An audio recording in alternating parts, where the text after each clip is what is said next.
Hi friends, എല്ലാവർക്കും പുതിയൊരു വീഡിയോയിലേക്ക് സ്വാഗതം. 2026 നടന്ന CM കിഡ്സ് സ്കോളർഷിപ്പ് LP വിഭാഗം പരീക്ഷയുടെ പേപ്പർ 1 മലയാളം ക്വസ്റ്റ്യൻ പേപ്പറാണ് ഇവിടെ പരിചയപ്പെടുത്തുന്നത്.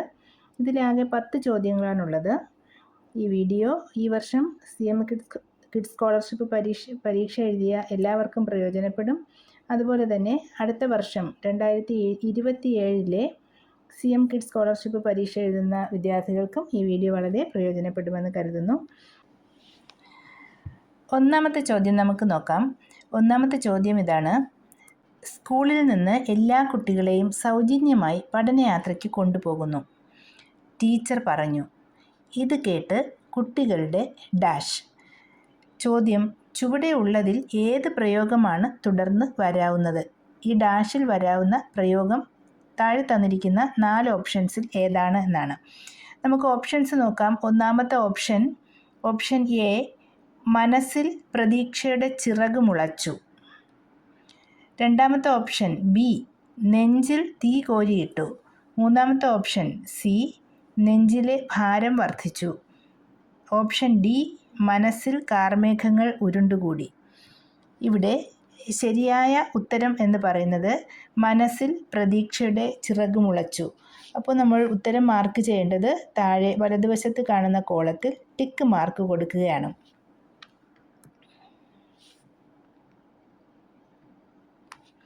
ഇവിടെ ഉത്തരം എഴുതുമ്പോൾ ശ്രദ്ധിക്കേണ്ടത് 4 കോളം കൊടുത്തിട്ടുണ്ട്. 4 ഓപ്ഷന് നേരെയും 4 കോളം കൊടുത്തിട്ടുണ്ട്. ഇതിലേതാണോ ശരി ഉത്തരം എന്ന് നമുക്ക് തോന്നുന്നത് അതിൽ മാത്രമേ ടിക്കിടാവൂ. ഇപ്പോൾ നമ്മളിവിടെ ഒരു ടിക്ക് ഇവിടെ നമ്മൾ കൊടുത്തു. അപ്പോൾ നമുക്ക് തോന്നി ഇത് തെറ്റാണ്, അപ്പോൾ മറ്റൊരു ഉത്തരമാണ് ശരി എന്ന് തോന്നിയിട്ട് ഇതിനെ അങ്ങ് വെട്ടിക്കളഞ്ഞിട്ട് വേറൊന്നിൽ ടിക്കിടുന്നു. ഇങ്ങനെ ചെയ്താൽ ഒരിക്കലും നമുക്ക് മാർക്ക് ലഭിക്കില്ല. അതുകൊണ്ട് നിങ്ങൾ ശ്രദ്ധിക്കേണ്ട ഒരേ ഒരു കാര്യം, ഏതാണോ ശരി ഉത്തരം അതിൽ മാത്രം മാർക്ക് കൊടുക്കുക, അതിൽ മാത്രം ടിക്ക് കൊടുക്കുക. അപ്പോൾ ഇവിടെ ശരി ഉത്തരം എന്ന് പറയുന്നത് എ ആണ്, ഓപ്ഷൻ എ ആണ്. അപ്പോൾ നമുക്കിവിടെ ഓപ്ഷൻ എ മാത്രം ടിക്ക് ചെയ്യാം. ഓക്കെ, ഇനി നമുക്ക് രണ്ടാമത്തെ ചോദ്യം നോക്കാം. രണ്ടാമത്തെ ചോദ്യം ഇതാണ്: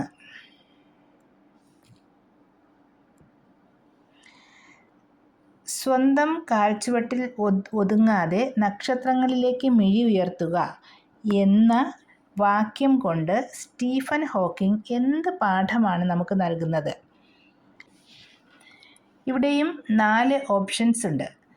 എ, ബി, സി, ഡി ഇങ്ങനെ 4 ഓപ്ഷൻസ് ഉണ്ട്. അതിൽ ഓപ്ഷൻ എ, എല്ലാവരും പ്രശസ്തരായ ശാസ്ത്രജ്ഞരാകാൻ ശ്രമിക്കണം. ഓപ്ഷൻ ബി, ആകാശ നിരീക്ഷണം നടത്തി കൂടുതൽ കാര്യങ്ങൾ മനസ്സിലാക്കാം.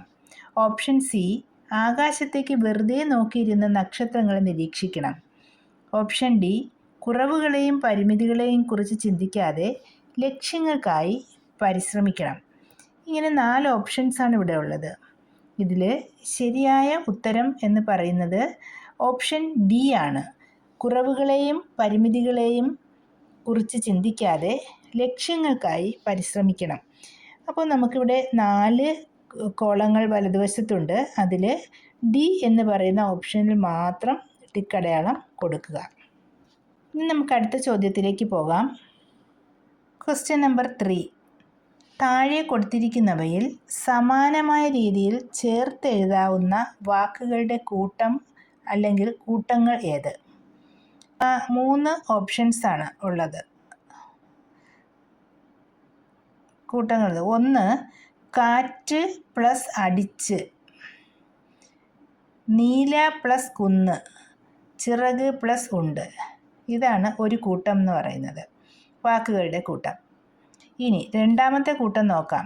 പുക പ്ലസ് മഞ്ഞ്, പൂമ്പാറ്റ പ്ലസ് ചിറക്, നല്ലത് പ്ലസ് അല്ല. ഇതാണ് രണ്ടാമത്തെ കൂട്ടം. ഇനി മൂന്നാമത്തെ കൂട്ടം നോക്കാം. പച്ച പ്ലസ് കുപ്പായക്കാരൻ, കണ്ടൽ പ്ലസ് ചെടി, കറുമ്പി പ്ലസ് പയ്യ്. ഇങ്ങനെ 3 കൂട്ടങ്ങളാണ് ഇവിടെ കൊടുത്തിരിക്കുന്നത്. ഇതിൽ സമാനമായ രീതിയിൽ ചേർത്തെഴുതാവുന്ന കൂട്ടം ഏതാണ് എന്നാണ് ചോദിച്ചേക്കുന്നത്. സമാനമായ രീതിയിൽ ചേർത്തെഴുതാവുന്ന വാക്കുകളുടെ കൂട്ടം അല്ലെങ്കിൽ കൂട്ടങ്ങൾ ഏത്? ഇതാണ് ചോദ്യം. ഇവിടെ ശരി ഉത്തരം ഓപ്ഷൻ ഡി ആണ്. ശരി ഉത്തരം എന്ന് പറയുമ്പോൾ ഓപ്ഷൻ ഡി ആണ്. 3 മാത്രമാണ്. അപ്പോൾ നമുക്ക് ഇവിടെ ഡി എന്ന് പറയുന്ന ഓപ്ഷനിൽ മാത്രം ടിക്ക് കൊടുക്കാം. പച്ച പ്ലസ് കുപ്പായക്കാരൻ പച്ച കുപ്പായക്കാരൻ എന്ന് വരും. കണ്ടൽ പ്ലസ് ചെടി കണ്ടൽ ചെടി. കറുമ്പി പ്ലസ് പയ്യ് കറുമ്പി പയ്യ്. അപ്പോൾ ഇത് 3ഉം ഒരേ രീതിയിൽ ചേർത്ത് എഴുതുന്ന വാക്കുകളുടെ കൂട്ടങ്ങളാണ്. 4ാമത്തെ ചോദ്യം നോക്കാം. അക്ഷരമാലാക്രമത്തിൽ എഴുതിയിരിക്കുന്ന വാക്കുകളുടെ കൂട്ടം കണ്ടെത്തുക. നമുക്കറിയാം, അക്ഷരമാലാക്രമം നമുക്കറിയാവുന്നതാണ്. അപ്പോൾ ഇവിടെ ആദ്യത്തെ ഓപ്ഷൻ നോക്കാം. കുഞ്ഞരിപ്രാവ്, വനദിനം, കായികോത്സവം, ഓട്ടമത്സരം. ഈ 4 വാക്കുകളാണ്. അടുത്തത് ബി ഓപ്ഷൻ. അധ്യക്ഷത, സന്ധ്യ, ദിവസം, സായാഹ്ന സഭ. അടുത്തത് അച്ഛൻ, ഇഷ്ടം, യാത്രക്കാർ, സമുദ്രനിരപ്പ്.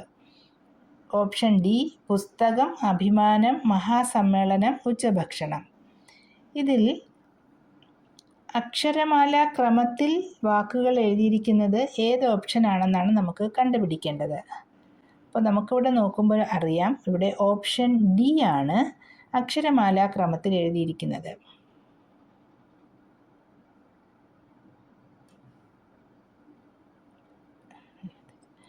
ഇവിടെ ഓപ്ഷൻ സി ആണ് അക്ഷരമാലാക്രമത്തിൽ എഴുതിയിരിക്കുന്നത്. ഇവിടെ ഓപ്ഷൻ സി അച്ഛൻ, ഇഷ്ടം, യാത്രക്കാർ, സമുദ്രനിരപ്പ്. ഇതാണ് ശരിയായ ഉത്തരം. അപ്പോൾ ഇവിടെ നമുക്കിതിൽ ടിക്ക് മാർക്ക് കൊടുക്കാം. 5ാമത്തെ ചോദ്യം. ശരിയായി ചിഹ്നനം നടത്തിയ വാക്യം ഏത്? ഹോ, നിങ്ങൾ എത്ര പേരാ ഒരുമിച്ച്, നല്ല രസമായിരിക്കുമല്ലേ ഇങ്ങനെ നീന്തിക്കളിക്കാൻ. എനിക്കും വരണമെന്നുണ്ട്, പക്ഷേ വെള്ളത്തിൽ മുങ്ങുമ്പോൾ എനിക്ക് ശ്വാസം മുട്ടില്ലേ. കുഞ്ഞു മീനുകളെ കണ്ട കുട്ടി ഇങ്ങനെ പറഞ്ഞു. ഓപ്ഷൻ ബി നമുക്ക് നോക്കാം. ഹോ, നിങ്ങൾ എത്ര പേരാ ഒരുമിച്ച്, നല്ല രസമായിരിക്കുമല്ലേ ഇങ്ങനെ നീന്തിക്കളിക്കാൻ. എനിക്കും വരണമെന്നുണ്ട്, പക്ഷേ വെള്ളത്തിൽ മുങ്ങുമ്പോൾ എനിക്ക് ശ്വാസം മുട്ടില്ലേ. കുഞ്ഞു മീനുകളെ കണ്ട കുട്ടി ഇങ്ങനെ പറഞ്ഞു. ഇത് തന്നെയാണ് ഓപ്ഷൻ സിയും ഓപ്ഷൻ ഡിയും. 5ാമത്തെ ചോദ്യം. ശരിയായി ചിഹ്നനം നടത്തിയ വാക്യം ഏത്? വാക്യം കൊടുത്തിട്ടുണ്ട്. അതിൽ പല രീതിയിൽ ചിഹ്നനം നടത്തിയിട്ടുണ്ട്. അപ്പോൾ ഇവിടെ ഏത് ഓപ്ഷനിലാണ് ശരിയായ ചിഹ്നനം നടത്തിയത് എന്നാണ്. ചിഹ്നനം എന്ന് വെച്ചാൽ അറിയാമല്ലോ, ചിഹ്നങ്ങൾ കൊടുത്തിരിക്കുന്നത് എവിടെയാണ്. അപ്പോൾ നമ്മളൊരു ചോദ്യം എഴുതിയാൽ ചോദ്യചിഹ്നം വരണം.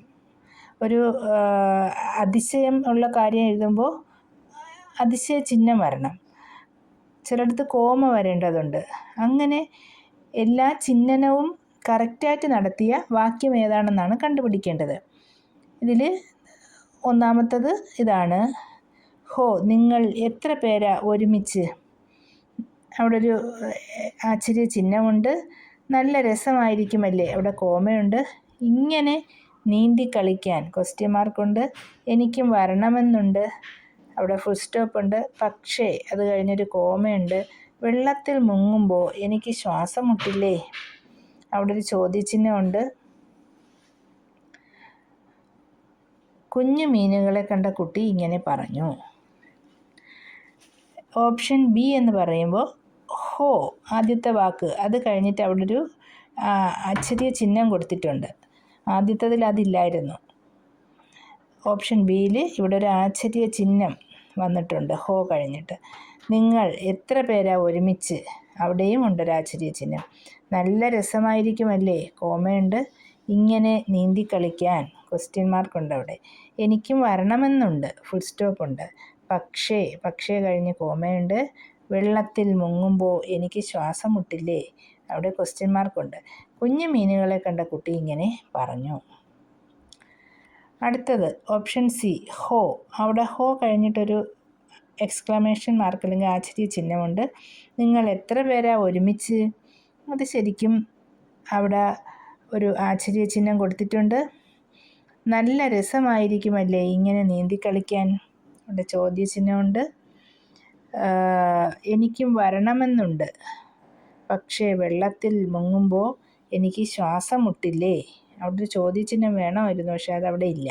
കുഞ്ഞു മീനുകളെ കണ്ട കുട്ടി ഇങ്ങനെ പറഞ്ഞു. അപ്പോൾ നിങ്ങൾ ഈ 4 ഓപ്ഷനും നന്നായി വായിച്ചു നോക്കുക. 4ാമത്തെ ഓപ്ഷൻ, നിങ്ങൾ എത്ര പേരാ ഒരുമിച്ച്, നല്ല രസമായിരിക്കുമല്ലേ ഇങ്ങനെ നീന്തി കളിക്കാൻ. എനിക്കും വരണമെന്നുണ്ട്, പക്ഷേ വെള്ളത്തിൽ മുങ്ങുമ്പോൾ എനിക്ക് ശ്വാസം മുട്ടില്ലേ. അവിടെയും ക്വസ്റ്റ്യൻ മാർക്കില്ല. കുഞ്ഞു മീനുകളെ കണ്ട കുട്ടി ഇങ്ങനെ പറഞ്ഞു. അപ്പോൾ നിങ്ങൾക്ക് വായിക്കുമ്പോൾ നമുക്ക് എവിടെയാണ് ക്വസ്റ്റ്യൻ മാർക്ക് വേണ്ടത്, എവിടെയാണ് ആശ്ചര്യചിഹ്നം വേണ്ടത്, എവിടെയാണ് ഫുൾ സ്റ്റോപ്പ് വേണ്ടത്, എവിടെയാണ് കോമ വേണ്ടത്, ഇതൊക്കെ നമുക്ക് മനസ്സിലാവും. അപ്പോൾ ഇതെല്ലാം ശരിയായിട്ട് വന്നിട്ടുള്ളത് ഇതിലേത് ഓപ്ഷനിലാണ്? ഇതിൽ ഓപ്ഷൻ ബിയിലാണ് എല്ലാം ശരിയായിട്ട് വന്നിട്ടുള്ളത്. അപ്പോൾ അതുകൊണ്ട് നമുക്ക് ഓപ്ഷൻ ബി ടിക്ക് ചെയ്യാം. ഇവിടെ 6ാമത്തെ ചോദ്യം നമുക്ക് നോക്കാം. വാക്കും അർത്ഥവും തമ്മിൽ ശരിയായി യോജിപ്പിച്ചിട്ടുള്ള ജോഡികൾ കണ്ടെത്തുക. 1ാമത്തേത് അന്തി സന്ധ്യ. വാക്കും അർത്ഥവും ശരിയാണോ എന്ന് നോക്കണം. അല്ലൽ കാട്. അല്ലലിൻ്റെ അർത്ഥമാണോ കാടെന്ന് നോക്കണം. മെയ്യ് ശരീരം. കാനനം മുഖം. ഇങ്ങനെ 4 വാക്കുകളാണ് തന്നിട്ടുള്ളത്. അതിൽ ഇനി ഓപ്ഷൻസ് കൊടുത്തിട്ടുണ്ട്. എ 1, 1ഉം 2ഉം. അതായത് 1ാമത്തതും 2ാമത്തതും ശരിയാണ് എന്നാണ്. ഓപ്ഷൻ ബി 1ഉം 3ഉം ശരിയാണെന്നാണ്. ഓപ്ഷൻ സി 2ഉം 4ഉം ശരിയാണെന്നാണ്. ഓപ്ഷൻ ഡി 3ഉം 4ഉം ശരിയാണെന്നാണ്. അപ്പോൾ ഇവിടെ നമുക്ക് നോക്കാം. ഇവിടെ ശരി ഉത്തരം എന്ന് പറയുന്നത് ഓപ്ഷൻ ബി ആണ്. ഓപ്ഷൻ ബി ആണ് ഇവിടെ ശരി ഉത്തരം. ഓപ്ഷൻ ബിയിൽ 1ഉം 3ഉം ശരി. ഇവിടെ 1 എന്ന് പറയുന്നത് അന്തി സന്ധ്യ ശരിയാണ്. മെയ്യ് ശരീരം. ഇത് രണ്ടും അർത്ഥം ശരിയാണ്. വാക്കും അർത്ഥവും ശരിയാണ്. മറ്റത് രണ്ടും തെറ്റാണ്. അല്ലലിൻ്റെ അർത്ഥം കാടെന്നല്ല, കാനനത്തിൻ്റെ അർത്ഥം മുഖമൊന്നുമല്ല. അപ്പോൾ ഇവിടെ ശരിയായ ഉത്തരം ഓപ്ഷൻ ബി ആണ്. അപ്പോൾ നമുക്കിവിടെ ബി എന്ന് പറയുന്ന 2ാമത്തെ കോളത്തിൽ ടിക്ക് മാർക്ക് കൊടുക്കാം. അടുത്ത ചോദ്യം, രചനകളുടെയും എഴുത്തുകാരുടെയും പേരുകൾ ചേരുംപടി ചേർക്കുക. 1ാമത്തെ രചനയുടെ പേര് ചിറകുള്ള ബസ്. 2ാമത്തേത് കൃഷ്ണഗാഥ. 3ാമത്തേത് കാന്താരിക്കുട്ടിയും കൂട്ടുകാരും. അപ്പോൾ ഇതെല്ലാം കൃതികളുടെ പേരാണ്. ഇനി ഇതിന് നേരെ ഇത് ആരാണ് എഴുതിയതെന്നാണ് നമുക്ക് കൊടുത്തിരിക്കുന്നത്. അതിൽ 4 പേരുടെ പേര് കൊടുത്തിട്ടുണ്ട്. വീരാൻകുട്ടി, എസ് ശിവദാസ്, വിഷ്ണുപ്രസാദ്, ചെറുശ്ശേരി. ഇനി ഓപ്ഷൻസ് നമുക്ക് നോക്കാം. ഓപ്ഷൻ എ എന്ന് പറയുന്നത് 1ാമത്തതിൻ്റെ ശരിയായ ഉത്തരം ബി ആണ്. 2ൻ്റെത് ഡി ആണ്. 3ൻ്റെത് എ ആണ്. ഇതാണ് ഓപ്ഷൻ എ എന്ന് പറയുന്നത്. ഓപ്ഷൻ ബി 1ൻ്റെ ഉത്തരം എ ആണ്. അതായത് ചിറകുള്ള ബസ്സിൻ്റെ ഉത്തരം വീരാൻകുട്ടി. കൃഷ്ണഗാഥയുടെ ഉത്തരം ഓപ്ഷൻ ഡി ആണ്, ചെറുശ്ശേരിയാണ്. അടുത്തത് 3 എന്ന് പറയുമ്പോൾ കാന്താരിക്കുട്ടിയും കൂട്ടുകാരും. അതിൻ്റെ ശരിയായ ആൻസർ എന്ന് പറയുന്നത് സി എന്നാണ് ഇവിടെ പറയുന്നത്. സി എന്ന് പറയുമ്പോൾ വിഷ്ണുപ്രസാദ്. ഇനി 3ാമത്തെ സി ഓപ്ഷൻ നോക്കാം. 1ൻ്റെ ഉത്തരം ഡി, അതായത് ചിറകുള്ള ബസ് എഴുതിയത് ചെറുശ്ശേരിയാണ്. 2 കൃഷ്ണഗാഥ എഴുതിയത് വീരാൻകുട്ടിയാണ്. 2ന് നേരെ എ ആണ്. 3 എന്ന് പറയുമ്പോൾ കാന്താരിക്കുട്ടിയും കൂട്ടുകാരും. അതെഴുതിയത് സി ആരാണ്? വിഷ്ണുപ്രസാദ് എന്നാണ്. ഇനി ഓപ്ഷൻ ഡി നമുക്ക് നോക്കാം. 1ന് നേരെ സി ആണ് പറഞ്ഞേക്കുന്നത്. അപ്പോൾ ചിറകുള്ള ബസ് എഴുതിയത് വിഷ്ണുപ്രസാദാണ്. 2 സി ഡി ആണ്. കൃഷ്ണഗാഥ എഴുതിയത് ചെറുശ്ശേരി. 3 കാന്താരിക്കുട്ടിയും കൂട്ടുകാരും എഴുതിയത് ബി, എസ് ശിവദാസൻ ആണ്. ഇതിൽ ശരിയായ ഉത്തരം ഓപ്ഷൻ ഡി ആണ്.